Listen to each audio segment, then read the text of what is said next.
Right, ladies and gentlemen, it's my great pleasure to welcome you to one of the final sessions here this morning on the circular economy. Why are we talking about the circular economy? Well, there is resource scarcity, as we've heard throughout this week. There is degrading ecosystems.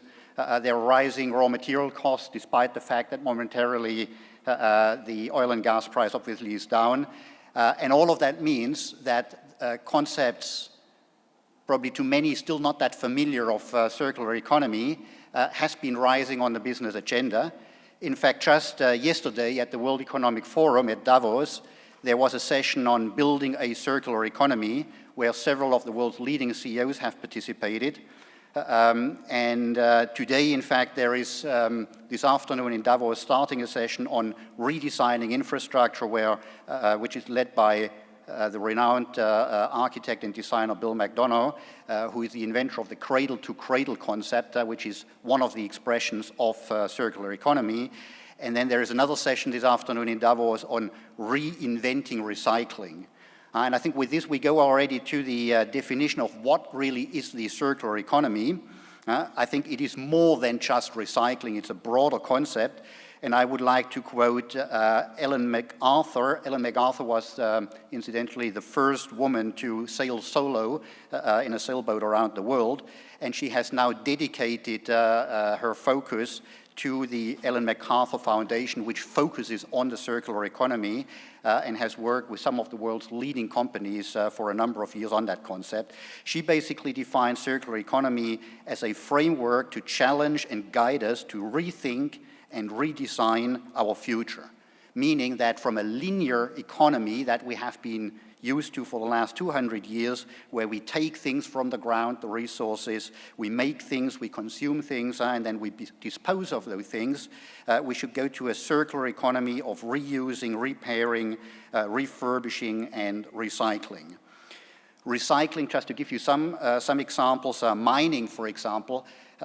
Today, many scrap metals have higher concentrations of rare metals than even mines and ores. So it might be soon much more economical to use those processes rather than dig out more of those metals from the original mines. Another one which always gets at me when I have like an electronic product like a simple radio, and if that radio is broken, well, when I was young, I took that radio to a repair shop and it got repaired. Today, it is much cheaper to actually throw it away and to buy a new one. And the reason for that is that we tax labor, which obviously then also leads to unemployment, where we do not tax natural resources. And so I think that's an opportunity to maybe even rethink our regulatory frameworks and even our taxation framework, which on the one hand could create many more jobs in this circular economy, but also incentives to reuse the resources much better.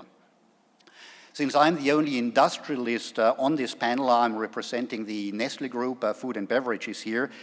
Before handing over to the panelists, I just would like to give you a few examples from our own company. I brought here a Nespresso capsule, that's a coffee capsule there that is in aluminium. And that is one of the areas where in our own company we've been using the concept of circular economy, because aluminium is a metal that can be infinitely recycled without any loss in performance. So we've got a significant collection and recycling schemes all around the world set up, including here in the Gulf region now more recently, where we're trying the consumers to give those capsules back to us. Basically, as we supply new capsules, we also collect the used capsules. The aluminium is 100% recycled, and the coffee grounds that are left in there are used either for composting or even for incineration with heat recovery that fuels some of our factories, which is a kind of an energetic way of circular economy. Another example of our products is bottled water. We also happen to be the biggest bottled water producer. That's a bottled water that's sold here also in the region. And there, obviously, it's not so much about the water itself. That gets sort of more broadly recycled through the wastewater treatment plants. But it's in particular here the packaging, where also the PET is a very valuable resource, and we are encouraging ways to collect that and recycle that. But I also brought an example, a Kit Kat, which, by the way, is produced here in the region as well, just in our factory in Jebel Ali. There, to turn a Kit Kat back into a Kit Kat is probably a little bit more a challenging way to look at the circular economy, if you allow me that kind of broader concept. So some things are easy, some things are more difficult, but we'll certainly see from our esteemed panel what the opportunities but also challenges are. So with this, I would like to introduce our panel, which I think is a fantastic cross-section of society from different areas. If I start here to my left with Robert Armstrong, he represents the R&D and academic sector coming from the MIT Energy Initiative in the United States. Then we have got Dr. Stefan Singer. He is a director for global energy policy at the WWF International, also representing the NGO sector. Then we've got Michael Eckert, who is the managing director and global head of environmental finance at Citigroup, representing the finance community. And last but certainly not least, we're very honored to also have on this session Mr. Najib Saab, who is the Secretary General of the Arab Forum for Environment and Development, a very solicited speaker and panelist during these days. So thank you for joining also this session here, as you in particular will be able to give us an input for the local situation here in the Gulf and Arab region. Now, with this, I would like to hand over to the panelists, starting with Robert, to give us their own definition of what they mean by circular economy and some examples related to their experience, to their background, as well as opportunities and challenges they see in the space of circular economy. So, Robert, please. Thank you very much, Mr. Chairman. So I thought I would give an example of circular economy as a way to give what I think it means. And I'll take out of our research program a look at how we might move from today's refining processes. So how do we go from feedstocks to fuels and chemicals using an oil-based economy to a future economy in which we use renewable resources for the feed to those systems, fuels and chemicals. This is based on a project that's done jointly between MIT and Masdar Institute here in Abu Dhabi. So it's a nice example of how we interact from MIT with the region. It's actually a fairly large program, 7 faculty across the 2 universities and maybe 17 graduate students and researchers. The idea is to, rather than taking oil or natural gas as a feedstock, is to begin with local biomass stocks, so algae that's native to Abu Dhabi, or palm trees, or Bermuda grass, or other local biomass feedstocks. Understand how those can be decomposed into the basic carbohydrates, sugars, or gasified, how those can then be used as feedstocks into a fuels business through a biorefinery, so how to transform those into ethanol or other value-added fuels, or how to make polymer precursors out of those, so how to develop materials or monomers that can be used in manufacture of polymers. Part of the challenge is designing novel materials that are based on these organic feedstocks that could then be easily returned to further reprocessing and making yet new materials. In addition, there's one last component of this, which is developing the software platforms for process design. So one of the things we'd like to do in this project is actually give to the rest of the world a platform that can be used to help others do similar design. So we're very excited about that, and I think it's an interesting way to look at how you can take an existing non-renewable process and turn it into one that can be circular. Right. Thank you very much, Robert. Before handing over to Stefan, let me just remind you that you all got these devices, which probably you know by now how to use them. I really would encourage you to send me your questions, which I will then take once we've done the introductory panel there. With this, Stefan, the NGO perspective. Thank you, Klaus. Well, I can talk on behalf of WWF. I certainly cannot talk on behalf of all NGOs, but I'm sure I represent major sorts of thinking of many NGOs and many CSOs we work with. WWF is producing every 2 years a footprint report which looks into the footprint and the resource consumption of many countries based on a quite sophisticated methodology which we have developed with a couple of scientists that is peer-reviewed. And just to give you the short story is we are currently and increasingly exceeding the carrying capacity of the Earth by 50%. That means we're using 50% more resources than the Earth would produce or allow us to consume globally. And of course, this over-exceedance of the carrying capacity is not only growing worldwide, it's also very unequally distributed. So if you talk about shrink and share as a kind of slogan to stay within the Earth's carrying capacity, and believe me, even exploiting only 100% carrying capacity of the Earth is already as a threshold is too much, does not mean it has to occur in all countries equally, and across all classes, I'm inclined to say equally.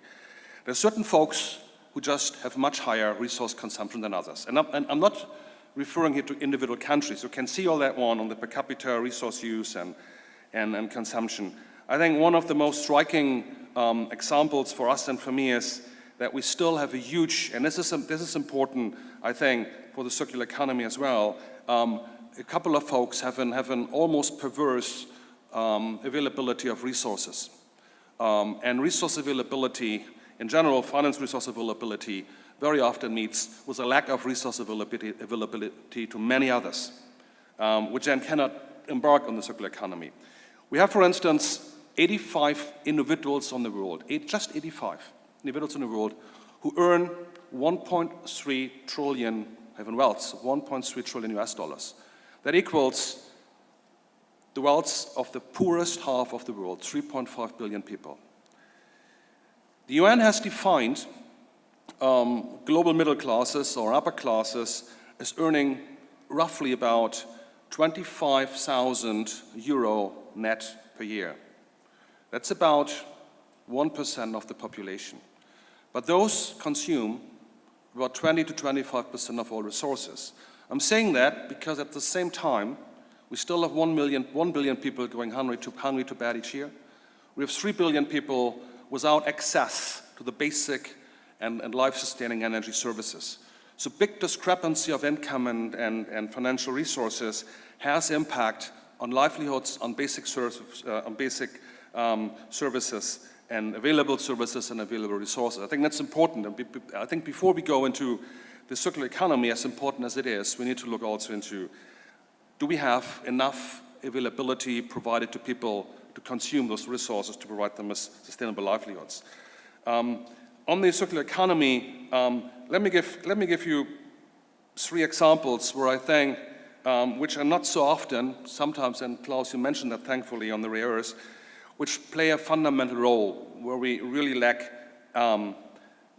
interventions, innovations, and where we run into crisis if we don't act. One thing is rare earths. Rare earths are all these kind of, as they say, rare materials, which are in those kind of devices and increasingly in iPhones, laptops, flat screen TVs, ICT, increasingly in highly efficient devices, fridges, but also in solar panels and windmills, etc., etc. They're called rare earths because they're rare. Do you know what the recycling rate of rare earths is in the world? It's less than 2%. Less than 2%. One issue I think we need to look at in case we want to go as we want to a fully renewable powered society. Second point is we have a move towards a highly, I would say, inefficient diet of the global rich, of the global middle classes, and that's meat. We have more people coming in global middle classes, they get more wealthy, and that's fine and that's good, but the diet consumes extremely much land. About 30 to 40% of our land is being dedicated to produce, in one way or the other, meat and fodder. You need about 10 kilocalories of cereals to produce 1 kilocalorie from meat products. We have erosion of soils, we have overuse of soils, and one thing which is happening as well is we have deficiency of certain resources in the soil, not just to talk about the deficiency of soils per se for feeding the billions of the poor. One issue often neglected is phosphorus. Phosphorus is a limited resource, and phosphorus is essential. As is nitrogen. Nitrogen is recyclable, nitrogen is available. Phosphorus is essential for bones, for skeletons, and for everything. We just have two resources in the world. It's in Chile, and in Morocco. One of the biggest resources of phosphorus goes untapped currently. And it is, sorry to say here, it's sensitive, is human urine. There's huge phosphorus flows of human urine going into the seas, going into the rivers, causing eutrophication. It's a waste, it's a loss. That could be recycled. We are very happy to see that increasingly cities in Europe, but also in developing countries, are looking for urine recycling. And in Sao Paulo, in Bangkok, in Manila, simply because in those countries you have phosphorus-deficient soils, which has an impact on soil fertility, on crop yields. So, having that said, this would be my introductory remarks. My point is the issue of resource discrepancy, lack of circular economy, deficiency of resources is very closely linked with a complete discrepancy of income and wealth across the world. Thank you. Thank you very much, Stefan. Let's move on now to Michael to give us a perspective from the finance sector. Thank you. Thank you very much. I think I have to put this more like this. Is that good? That's okay. Yeah? That's good. Is that right? Okay. Well, I'm very pleased to be here. This is my 5th year coming to WFES, also very involved in IRENA. And all of this is within what I do at Citibank, also known as Citigroup. My firm is very large. We work in 160 countries. We have offices in 100 countries, about $2 trillion under management, and 250,000 employees around the world. We're very large. We're one of the 3 very large U.S. banks. We have an office in Dubai with investment banking, corporate banking, and transaction services. Some of the things that are amazing about banking, they say too big to fail and so forth, and it's absolutely, I think, correct. It's not the banks that are too big to fail, it's our financial system has outgrown our public sector system. The private sector is so large today. We have one little division that does transaction services. They don't lend money, they don't raise capital, they just do transactions for our 32,000 corporate clients. And they move, if you can believe this, $3 trillion a day. This group of people within Citi. That's a very large number. Times 365 is $1 quadrillion moving per year. And yet we say the world economy is $65 trillion in GDP. A much more accurate measure, I think, is the cash flow, what's going on. And we have an 11% market share in that business, and that means times 9. There's $9 quadrillion of various currencies moving in a year around the world. $9 quadrillion, not 65 trillion, but quadrillion. So the world economy, as measured by finance instead of by economists, you really get a sense of just how big it is. Even if we have a very small market share as a very large bank, the system is very large. I want you to be optimistic about what you're doing because to know that the money is out there. The money is out there. And let's say the linear versus the circular economy. I'm the global head of environmental finance. I spend all day, every day, and all night working on this topic that you're here to talk about. And I'm not alone in Citi doing that. I looked up different definitions of the circular economy, and it's really, I found 20 professors who make a full-time living debating what is the circular economy. So there's biomimicry, industrial ecology, cradle to cradle, the blue economy. One was all about the RE. recycling, remanufacturing, refurbishment, reuse, and renewable energy. And I cover all that, but mostly renewable energy. The thing is, we are succeeding at this. And I can kind of put a number on it that, roughly speaking, if there's, let's say, $7 trillion of new bond debt issuances a year in the world, and there's $5 trillion of stock market new capital raised in a year, that's 12 trillion of new capital raised out of the total capital markets are about 130 trillion, 70 in bonds, 60 in equities. But if about 12 billion is being raised, and Bloomberg New Energy Finance says that clean energy capital raised 310 billion last year, and the environmental industry is about 800 billion, then we can say, I can roughly say that about 10% of the world's new capital investment is flowing into the circular economy right now. That's a pretty good number. And it gives me some confidence that we've made some progress since the Clean Air Act was passed in the US in 1970. In 40 years, it's come away. It's not there yet, but it's not zero. And I tend to say that we're 40 years into a 100-year transition to clean energy. So it didn't start yesterday. It kind of started at about 1970, and we're 40 years into it, and we're making great success now, accelerating, and it's a great time to be in the business. I have two daughters, 29 and 31 years old, and they're both in the business. One's in international finance, and one's in developing solar energy projects, actually. So I'd love to be in their generation, and many of you are of that age too. So we've got wind, solar, biomass, geothermal, hydro, all happening in the fuels. We have biofuels, waste to fuels, and electric vehicles means no fuels. And so that's progressing. And then the financing, as I say, about 10% of capital, that means 90% of capital is financing the linear economy. Now that's just scarier. You feel pretty good about the 10%, we're making progress, but face the brick wall that 90% is still chugging along hour after hour, day after day, financing what I would say, what we're here to talk about is not the right thing. It's the linear economy. And so we got a long way to go. We have to find those that finance change. You know, and it's not that Citibank doesn't finance change, but keep in mind that we have clients. We're not a government with projects. We have clients like Nestle. So when we say, are we participating in the circular economy, we do it indirectly. We finance companies like Nestle that are in the circular economy, moving in that direction. And that direction has our support when we make that, or raise that capital, or make that loan. The one thing we do is in the financing our clients is we're in the business of raising capital for them and helping manage their as financial services as they go about their business. And I point out that the public sector sees the private sector as contractors. We see the private sector companies as clients. So it's upside down, where in the public sector, the contractors serve their government bosses. In the private sector, the source of money actually serves the clients. It's upside down. So there's many misunderstandings between the two sectors on how to do this. So I'll close by saying we need to find and develop the financiers of change. And we may finance the circular economy, the linear economy, but we tend not to finance change per se. And we need to accelerate this. We need to develop additional sources of financing change. And I point in the US to the new green banks that are starting to form up that can fill the gaps on financing these rather risky new things.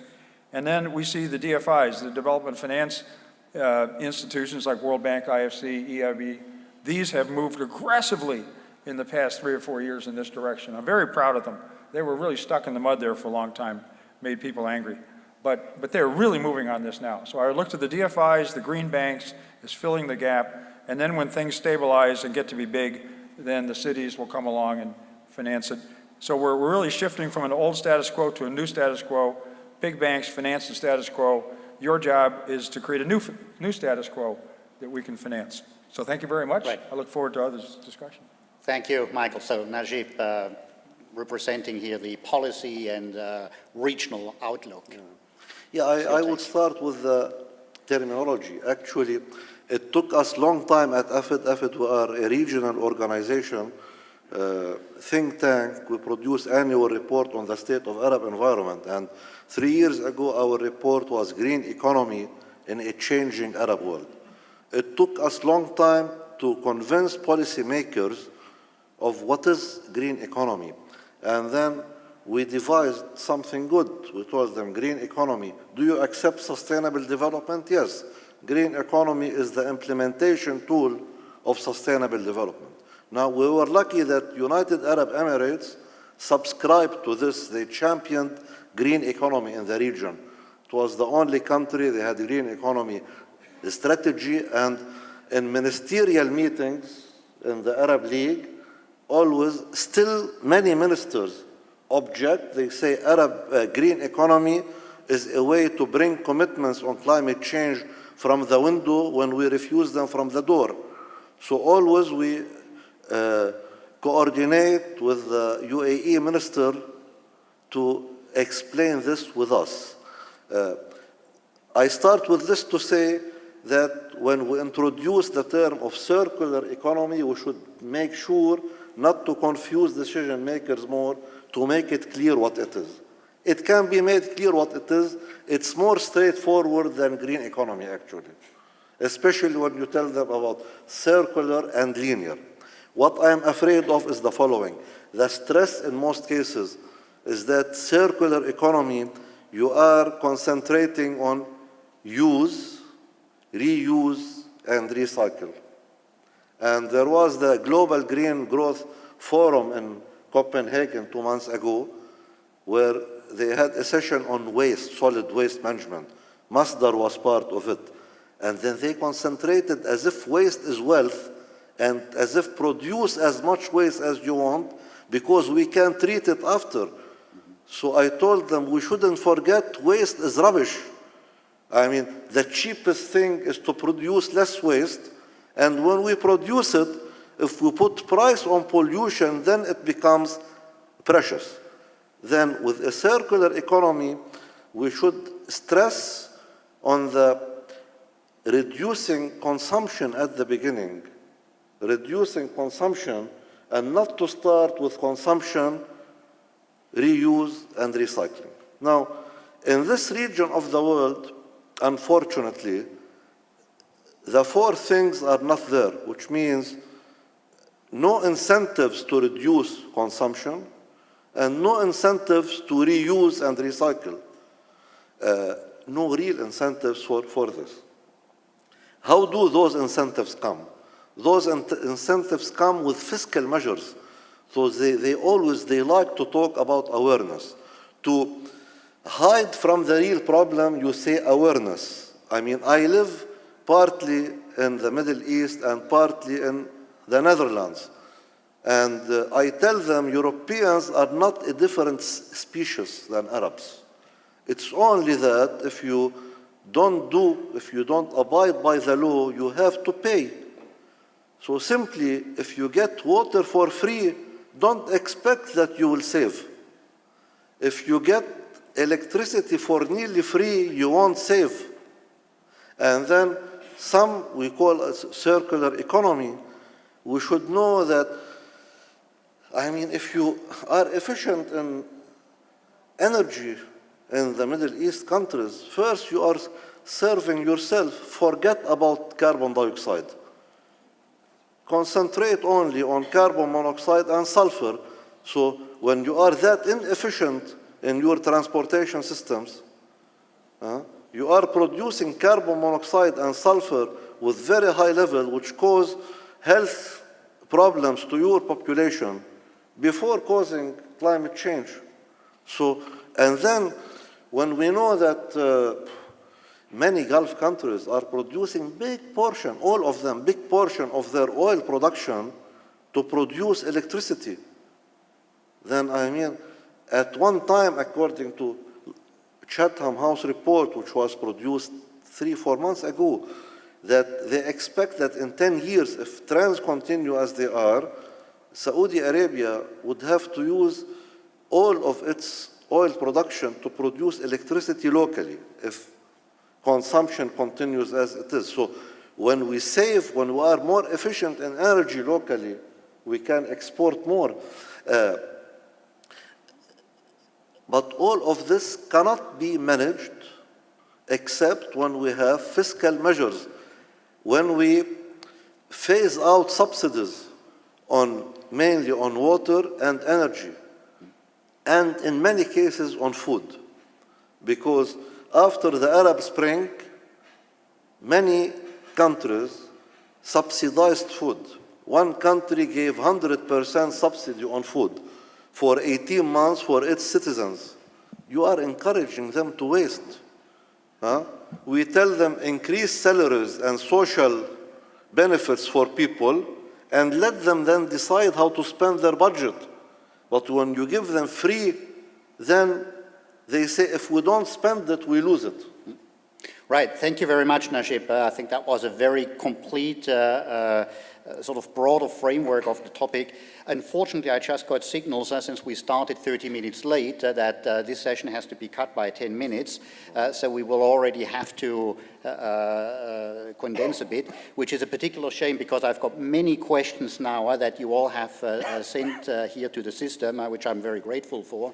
I'm just trying to combine maybe a couple of them, and if I could have from each of you just a very quick sort of answer to those. The one which I feel particularly representative of the many questions that came in was, is the term circular economy simply glorified recycling? For best results, should there be greater focus on policy, private sector, or end consumer behavior? And another related question also talks about end consumer behavior. How can consumer behavior be more encouraged? One person, for example, says, as a child, I recall getting credit for returned soda bottles. So what can be practically done to help more with a circular economy? Could I just have a very brief statement from each of you, and then we will have to come to a closing round with another question. So I'll start with the first piece of that, which dealt with, is this just a glorified version of recycling? And I'd say emphatically no. I think recycling is a piece of this, or could be, but there are other really broad aspects in which you're looking at entirely new ways to create products that provide the needs of consumers around the world. So I mentioned the example of the biorefinery to produce materials from renewable resources, but there are lots of others. Mike mentioned focus on renewable energy technologies. Lots of brand new technologies there that are coming out of research labs and into industry, and they're quite different than recycling. So I think it's a very different thing, or can be, although I think recycling, it can be a piece of this. Right. Yep. Thanks, Robert. Yeah, thanks. I agree with Robert here. I mean, recycling is definitely part of it. So is reuse, but I'm very happy that Najib said the first thing before we go into recycling and reuse is avoid. Mm-hmm. I think that's very important. So shrink and share and changing lifestyles, although it's difficult to legislate, is a fundamental part of it. As I said before, although I'm Director of Global Energy Policy, one issue, what keeps me and my organization very concerned is food security. The health of soils, the recoverability of soils, the nutrient deficiency increasingly of soils, the erosion of soils is a fundamental concern, and mainly to the poor who have not the resources to buy the food in the future, which at the same time is accompanied by overuse of agricultural products, in this case of meat products, of the global rich. I think that's an issue, it's a moral issue.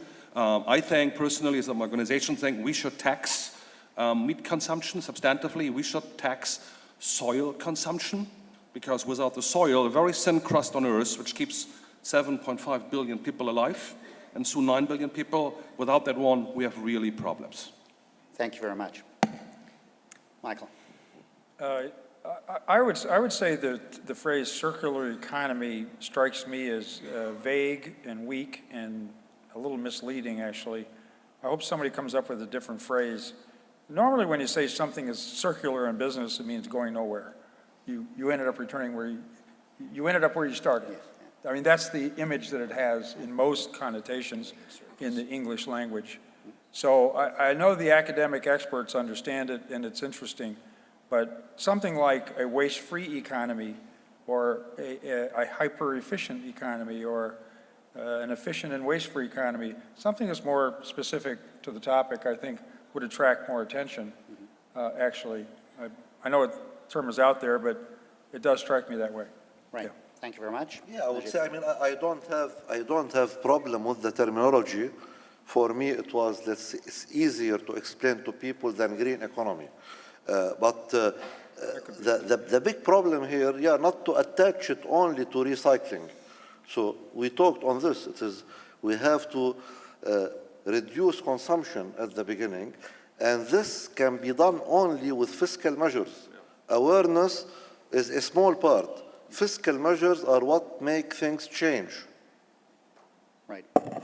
Thank you very much. Let's do a very quick final round. I got one very specific question, which I would like you to answer with yes or no, and why.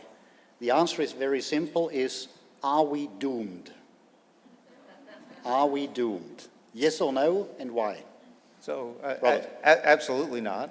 I'm an optimist by nature, and I see a lot of creative ideas out there, a broad set of people working on different parts of the value chain to make this happen. So absolutely, we are not doomed.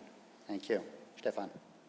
We're absolutely not doomed. I mean, I wouldn't be working with my thousands of colleagues in civil society and believing that this world can turn to a better place if I would believe we are doomed. It's a challenge. I'm very well aware, and I'm not naive, that we are facing big roadblocks, but human ingenuity is unique. I think humans have shown a couple of times in the past that they can overcome challenges. None of us, I think, in that room would have believed about 15, 20 years ago that almost half of the world's population have more or less free access to mobile phones, to the Wi-Fi net. None of us would have believed that one.